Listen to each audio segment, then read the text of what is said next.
Hello, today we are going to discuss about boxcox transformation. Before that, if you are watching my channel first time, please do subscribe to my channel. Let's discuss about boxcox transformation.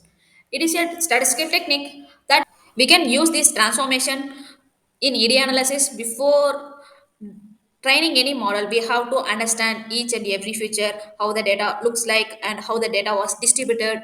So take a look at this picture. It is looks like a normal distribution curve. So we have to ensure that our each and every variables are normally distributed in the plane. Okay. So if the data is not normally distributed, so you can see here, this is the random plot and the data looks not a normal distribution. So it is like some skewness present in this data.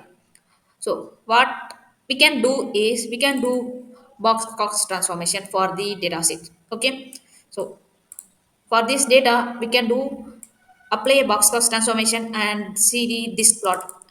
So after applying the transformation, the data is converted into a normally distributed curve. So then if the data is normally distributed, we can train the model.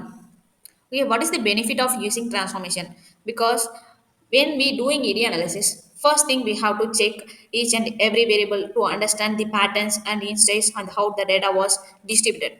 Okay, so if we take a price column, the sales price column, it will vary right from one range to different ranges. So when you doing the analysis, the plot looks like some skewness and curvaceous will occur. So to avoid that reasons, we can use boxcast transformation to transform the data to a normally distributed data. Okay.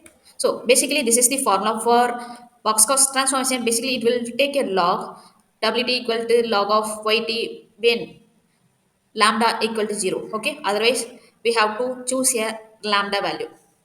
Based on that, it will transform our original data into a boxcox transformed value. I hope you enjoy this video and also for choosing a right lambda value in Python we have a SciPy. Using the SciPy library, we can choose the optimal value of lambda for boxcox. So this is the command for choosing the lambda value scipy.stats.boxcost. It will provide you the optimal value of box cost transformations. That is the lambda value. Based on that lambda value, it will convert the data to a normally distributed data. If you like this video, please do subscribe to my channel. Thank you.